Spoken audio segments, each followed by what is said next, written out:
करते हैं भारत पाकिस्तान के मैच की। भारत पाकिस्तान मैच को लेकर मनोहर लाल का भी बयान सामने आया। उन्होंने कहा है कि भारत पाकिस्तान का मैच का विरोध करना सही नहीं है। खेल और राजनीति को अलग रखना चाहिए। खेल की अपनी भावना होती है, सोच समझकर इसे गंभीरता से फैसला लिया गया है। मोदी ने मणिपुर में हिंसा को सूझबूझ से सुलझाया, तो इसी दौरान उन्होंने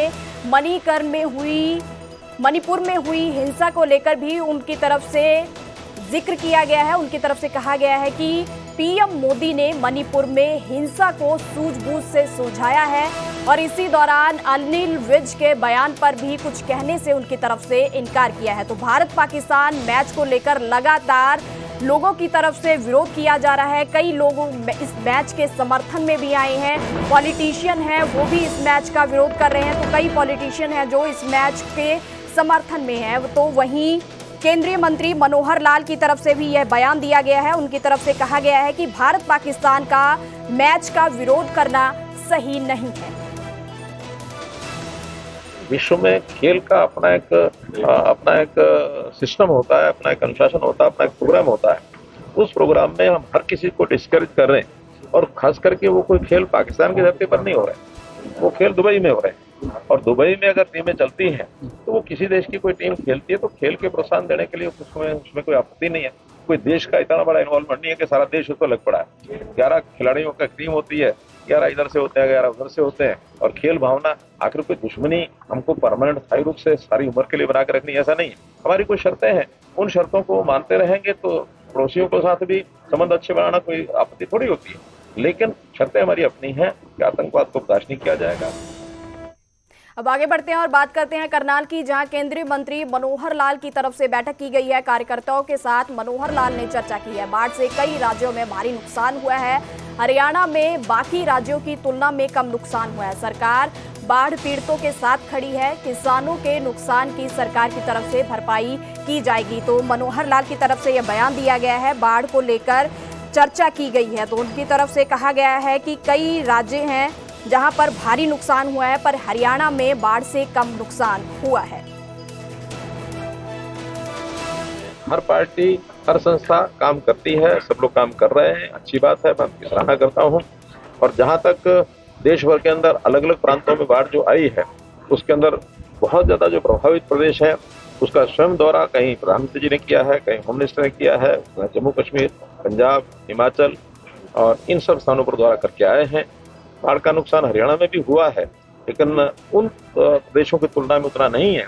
फिर भी इसकी सहायता जहां जहां किसानों का नुकसान हुआ है अथवा और कोई लॉस हुआ है, वो सरकार उसको पूरा करेगी। इस प्रकार का आश्वासन हमारे मुख्यमंत्री दे चुके हैं, हर बार करते हैं और बाकी प्रदेशों से ज्यादा करते हैं। इस बार भी प्रदेश की योजना में उनका पूरा सहयोग जो किया जाएगा। देखिए, संस्थाएं अपने आप में गाइडलाइंस चलाती रहती हैं। उनका उद्देश्य ये होता है कि प्रदूषण कम हो। तो पटाखों का विषय या तो प्रदूषण को लेकर के है, या कई बार रात के समय बहुत देर तक पटाखे चलाने से बच्चों की पढ़ाई नुकसान होती है। उसके लिए टाइमिंग तय किया जाता है कि इतने बजे के बाद न चलाए जाए। ये सब जो निर्णय है ये स्थानीय प्रशासन जो है वही लेता है। अब सुप्रीम कोर्ट ने किस संदर्भ में क्या कहा है मैं तो नहीं कह सकता, लेकिन व्यापारियों की चिंता अपने व्यापार को लेकर होती है।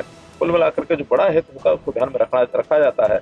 बड़े हित के लिए एक कहावत है कि बड़े हित के लिए छोटे हित का भी त्याग करना पड़ता है। अब आगे बढ़ते हैं और बात करते हैं केंद्रीय राज्य मंत्री सतीश चंद्र दूबे की, जिनकी तरफ से कांग्रेस पर निशाना साधा गया है। कांग्रेस को समाप्त करने का बीड़ा राहुल की तरफ से उठाया गया। उनकी तरफ से कांग्रेस पर यह निशाना साधा गया है। उन्होंने कहा है कि खड़गे को कोई भी सीरियस नहीं लेता है। राहुल कांग्रेस को खत्म करके ही मानेंगे। तो केंद्र को किसानों की समस्या से अवगत कराएंगे। तो उनकी तरफ से यह बयान दिया गया है। 2 दिन के सिरसा दौरे पर हैं केंद्रीय राज्य मंत्री सतीश चंद्र दूबे, जिनकी तरफ से कांग्रेस पर निशाना साधा गया है। उनकी तरफ से कहा गया है कि राहुल की तरफ से कांग्रेस को समाप्त करने का बीड़ा उठाया गया है। तो वहीं खड़गे को लेकर भी उन्होंने कहा है कि खड़गे को कोई भी सीरियस नहीं लेता है। राहुल कांग्रेस को खत्म करके ही मानेंगे।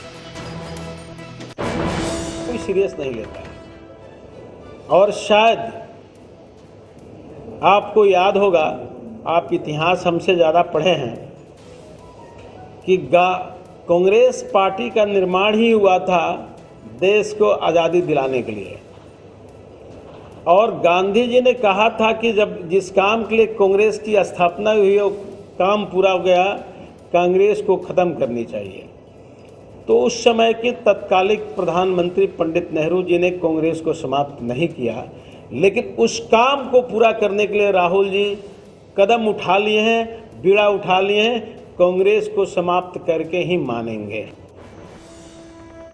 अब आगे बढ़ते हैं और बात करते हैं रोहतक की। तो रोहतक में सैनी एजुकेशन सोसाइटी स्थापना दिवस समारोह मनाया गया, जहां पर मुख्य अतिथि के रूप में सीएम नायब सैनी की तरफ से शिरकत की गई है। सीएम नायब सैनी ने स्कूल की आधारशिला रखी है। संस्था ने सीएम सैनी को मांग पत्र सौंपा है, जिसमें सीएम से संस्था का विकास करने में सहयोग मांगा गया है। तो सीएम ने निजी कोष से 51 लाख रुपए देने की घोषणा की है। तो रोहतक में सैनी एजुकेशन सोसाइटी स्थापना दिवस मनाया गया, जहां पर मुख्य अतिथि के रूप में सीएम नायब सैनी पहुंचे, तो वहां पर उनका स्वागत किया गया। सीएम सैनी की तरफ से स्कूल की आधारशिला भी रखी गई है। तो संस्था की तरफ से भी सीएम सैनी को मांग पत्र सौंपा गया है, जिसमें संस्था का विकास करने का मांग रखी गई है। तो उसमें सीएम ने अपने निजी कोष से 51 लाख रुपए दिए हैं।